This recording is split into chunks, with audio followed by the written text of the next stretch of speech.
Hello everyone and welcome back to the Do Digital YouTube channel. In today's video we're going to be talking about how I pay my rent using Skillshare. So when I found Skillshare about 8 months ago, I must say I was super dubious. How are people making money on this platform? And particularly being South African, we are so used to things not being available in our country, and I really just didn't think it was a viable way of making money online. And I'm happy to say that I was completely wrong. And in today's video, we're going to be talking about how it is completely possible and actually pretty straightforward. If you're new here, welcome to my channel. My name is Megs, and every week I release tech tutorials helping you do digital better. So Skillshare, it really is widely spoken about online. You often see influencers promoting it, and you have to kind of ask yourself, why the hype? So anyone can actually go about creating and uploading a course on Skillshare, which may make you think that the quality is not going to be that great. But one of the things that I love the most about Skillshare is actually the production quality of most of the courses is really high. And it's really well favored by their algorithm if you do high quality courses. So they have things like staff picks or originals, which get hundreds of thousands of students. Unfortunately, I mean, I've just been kind of starting off from ground zero, so I'm still making my way up the ranks. But despite that, I am so thrilled to explain to you guys how for the last 3 months I've been able to completely pay my rent of my 2-bedroom apartment just using the money that I made on Skillshare. So I live in Cape Town, South Africa. It's my favorite city in the world. I've lived in Basel, Switzerland, Hamburg, Germany. I grew up in Knysna, South Africa. I've been to university in Stellenbosch and in Grahamstown. So I've really lived in a lot of different places, and I must say Cape Town is one of my faves.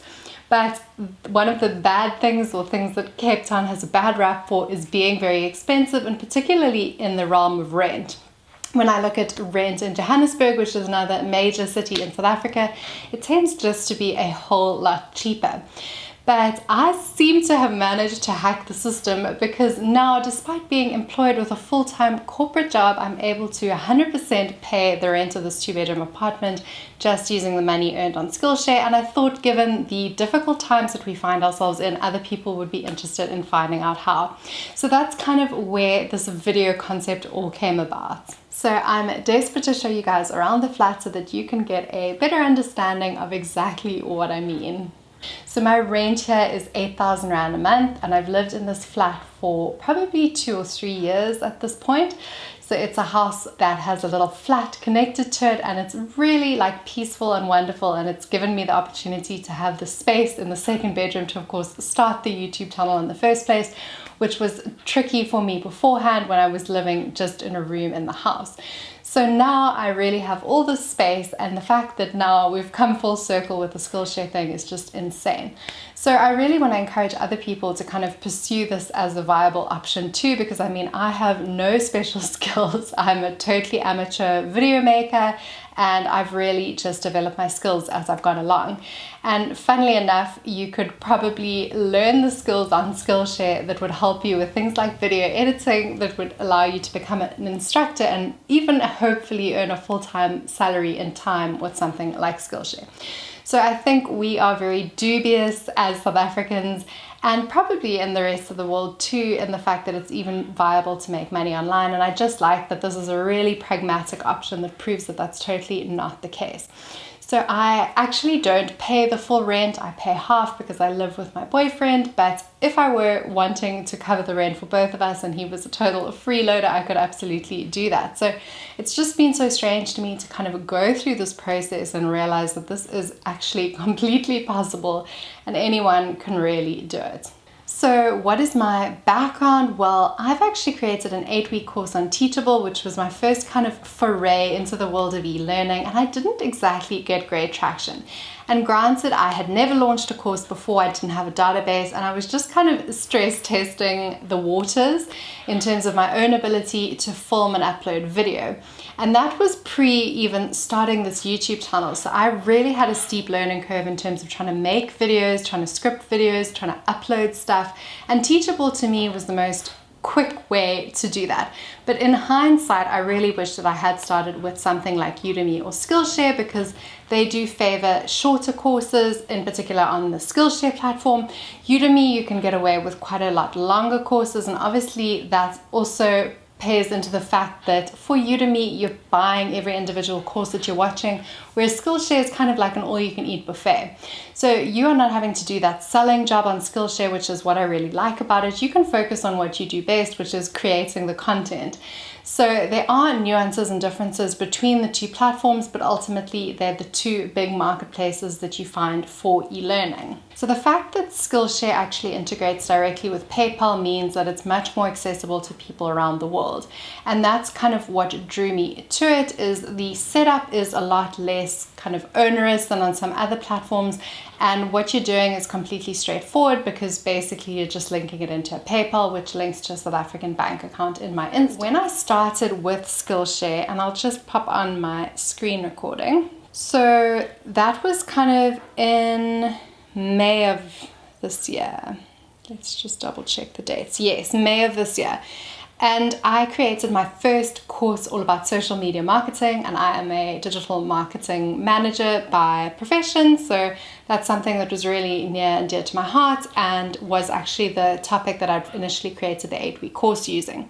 And so in my first month, I made $41, which sounds like very little and something to be scoffed at, but I was kind of like, jeepers, I don't think I made $40 on my Teachable course in the first month.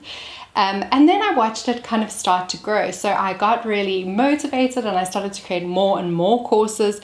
So you can actually see that currently I have an Instagram masterclass. I have how to become a YouTuber, start your YouTube channel and grow it. I have WhatsApp for Business, a game changer for small businesses, the Introduction to Social Media Marketing, which is the initial course that I made, as well as a Facebook Pixel for Beginners course. So really the momentum that I started to see with that very first course is kind of what got me going and starting to create these other courses. So as I kind of went, I'd say I was maybe publishing about one course a month. I really started to pick up momentum, and it was particularly on the Introduction to Social Media Marketing course. So I will completely acknowledge that it's a nice broad topic with high demand, but bear in mind it also has a lot of competition too. So I was kind of hedging my bets on it, but I didn't really know where it was going to land. So where things start to get interesting and where this video concept all comes in is by September, I was making $323 a month, October $456 a month, November $600 a month. And in December, I'm sure I'll see a dip in my revenue, given that people are on leave and probably not watching as much educational content. But still, I just cannot fathom that I'm living in this beautiful 2-bedroom apartment with a full-time job, and I'm actually able to not worry about housing expenses at all. So how the revenue or subscription model kind of works in terms of being a creator on the platform. So there's a percentage of total revenue from Skillshare side that's allocated to teachers. I think it might be 40%, but I stand to be corrected. What happens is at the end of the month, they basically tally how many premium minutes were watched on the platform and what percentage did your premium minutes comprise.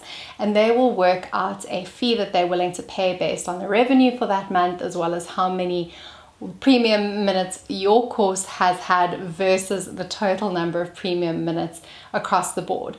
And so it's not like YouTube where the CPM will be a lot more kind of standardized. I think it does actually differ quite substantially from month to month, but you've seen that my kind of growth has shown quite a steady up. And so you can anticipate that obviously you are getting more traction on the platform and therefore your revenue is slightly higher. But I have yet to see that kind of tip down on the other side. So I'm sure that courses do have a lifespan, and I'm definitely going to keep you guys updated in terms of when there starts to kind of be that tail off. But at the moment, it seems to still be building. So basically what happens is on the 15th of the following month, you will get a tally of what you've made in the previous month, and that'll be paid out to your PayPal account. So as a South African, you have to draw the money immediately out of PayPal. You're not meant to leave it lying there for legal reasons, but it is quite a seamless transaction for us. And I just use an FNB online profile, which is linked to a standard bank account. So for any other staffers, that's exactly how you do it. The other way that you earn money on Skillshare is that you actually get $10 per successful sign up on a referral link of yours. So you actually give people the opportunity of getting a 2-week free trial through using your link, which you then earn the $10 off of, regardless of whether or not that person continues after the free trial or not. So it really is a cool way of making additional income, and you can see from my breakdown that that is actually quite a significant portion of the income as well, because you can see from September I had $70 in referrals, so 7 people clicked on my link and signed up as a result. In October, $90 due to 9 signups. In November, $200 due to 20 people clicking on my link. In terms of the format of courses on Skillshare, this is another reason why I would recommend it for beginners, is because the 1-hour format that I did for my social media masterclass works just fine. So you're not going to tire yourself out by creating oodles and oodles of content for an 8-week course, which is what I'd initially tried. You can actually just structure something into a beautiful 1-hour package and just sense check whether that topic is actually going to work, whether people are interested, if there's a demand, without investing all of that energy. So it really is giving you the opportunity to create this kind of MVP, and for sure, if it's really successful, you could then create longer and longer courses. But I've actually seen a stat that says that the most popular courses, I think, are between 20 and 40 minutes on Skillshare. So you don't actually have to go all out in creating these very, very long courses. So if you're wondering how much time it takes to make a Skillshare course, it would completely depend on how prepared you are in terms of course content, how fast you are at editing, and what your internet speeds are like in terms of uploading, because that is honestly sometimes what slows me down the most. So in terms of creating the content, I will typically make a PowerPoint presentation, which would probably be about 60 slides long, so a slide per minute that you're hoping to shoot. You would then sit down in front of your camera for a morning. I like to allocate about 3 hours to it, so there's no time pressure and you just have the wherewithal and hopefully the camera battery to get you through. And you then go about editing, which I typically do in the afternoon when I'm feeling a little bit less creative and more like I just want to sit on the couch and do something, edit it up, and then the next day I'll typically take that to then upload it and make sure that everything is as I want it to be. So you then submit it through an approval process, which is checking things like whether you have branding. Skillshare doesn't want you to have branding on your course. If you mention who you are or self-promote in between the intro or the outro, you will not be approved. Things like having poor audio or visual quality will also cause your courses to be disapproved. But to be honest, apart from a small glitch I had with my first course, I have not had any issues since. Thank you guys so much for watching today's video. If you have any questions at all, please pop them down below. If you found this video helpful, please smash that like button, subscribe to my channel, and comment down below, letting me know that you loved the video. It would mean so much to me. So I cannot wait to see you guys in our next video so that we can continue to doing digital better. I can help you out. I can help